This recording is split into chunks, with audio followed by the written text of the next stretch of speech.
Menggapai Nur Muhammad. Konsep Nur Muhammad bukan sekedar doktrin kosmologi sufistik, tetapi telah menjadi paradigma pemikiran dan amalia bagi seluruh aktivitas kehidupannya dalam bentuk musyahadah Nur Muhammad. Musyahadah Nur Muhammad terdiri dari 3 peringkat, yaitu yang pertama, mengenal diri dan asal kejadian diri. Kedua, mematikan diri. Dan ketiga, menyadari akan sir Allah dalam diri.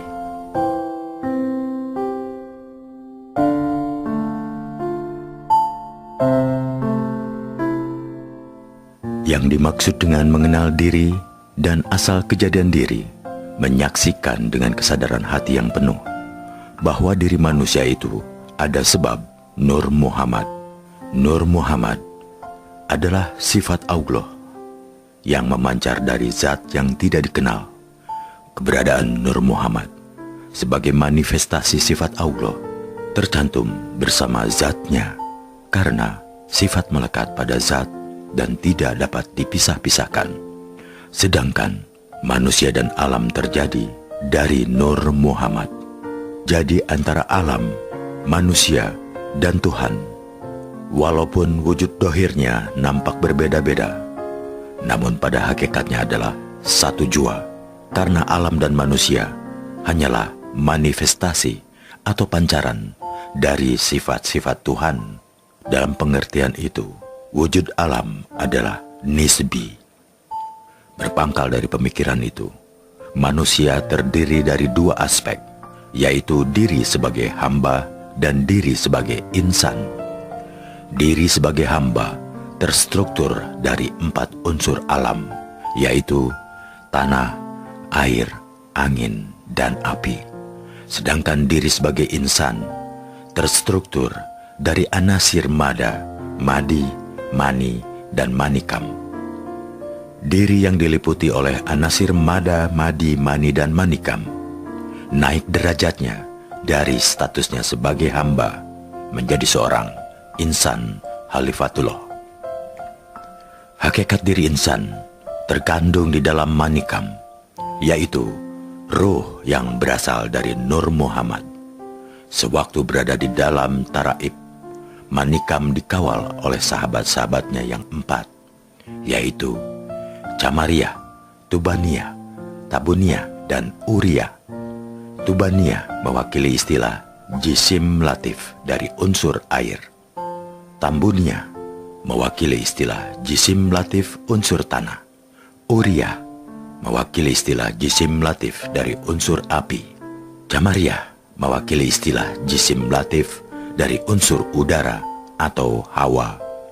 Keempat-empat sahabat ini tidak lain adalah daya malaikat Jibril, Mikail, Israfil, dan Israel. Jibril dan Mikail melambangkan sifat jalal dan jamal Allah, sedangkan Israel dan Israfil sebagai itibat sifat kohar dan kamalnya, atau dalam tasawuf Jawa juga dikenal dengan sebutan saudara 4 atau dulur papat.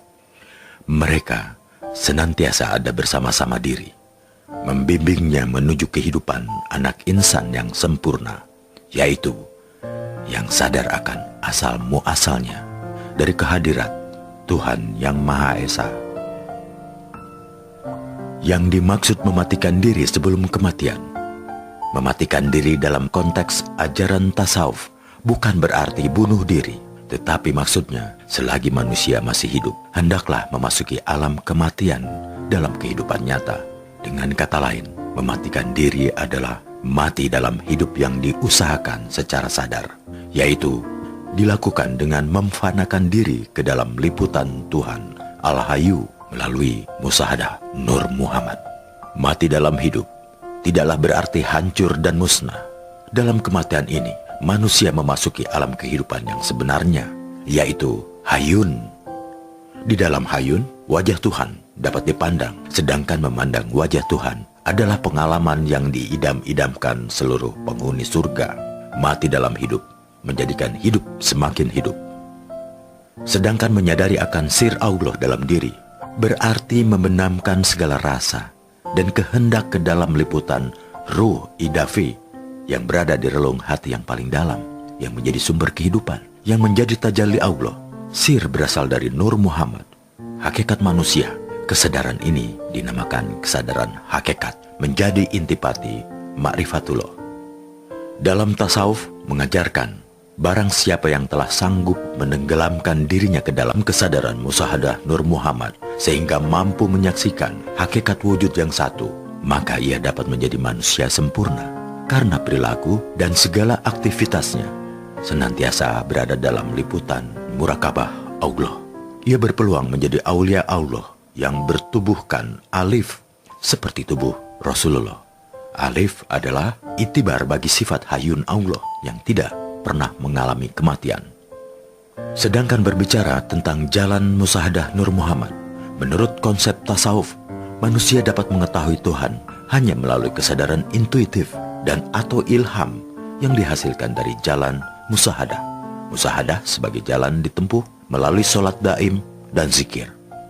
Sholat didirikan bukan untuk menyenangkan Tuhan, tapi untuk berzikir atau mengingat Tuhan dan mencegah timbulnya perbuatan fahsyah dan perbuatan munkar.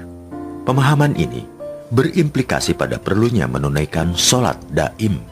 Sholat daim ialah zikir yang diamalkan sepanjang masa, tidak pernah putus, di dalam diam atau bicara, sambil beristirahat atau beraktivitas, ketika tidur maupun bangun, senantiasa sadar akan liputan la haula wala quwata billah, sehingga seluruh gerak tubuh adalah bagian dari gerak sholat.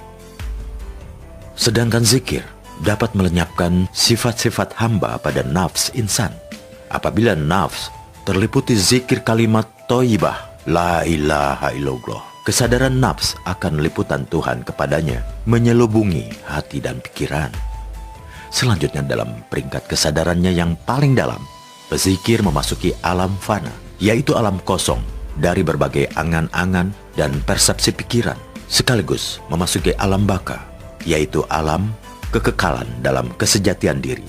Pada tahap inilah mata hati manusia terbuka dan nampak di hadapannya terpampang jalan kebenaran. Apabila tabir yang menyelubungi hati telah terbuka, maka manusia bisa melihat sesuatu sebagaimana apa adanya. Penglihatannya tidak melampaui dan tidak pula menyimpang dari apa yang sebenarnya berlaku, yaitu kebenaran Al-Haq Allah Ta'ala.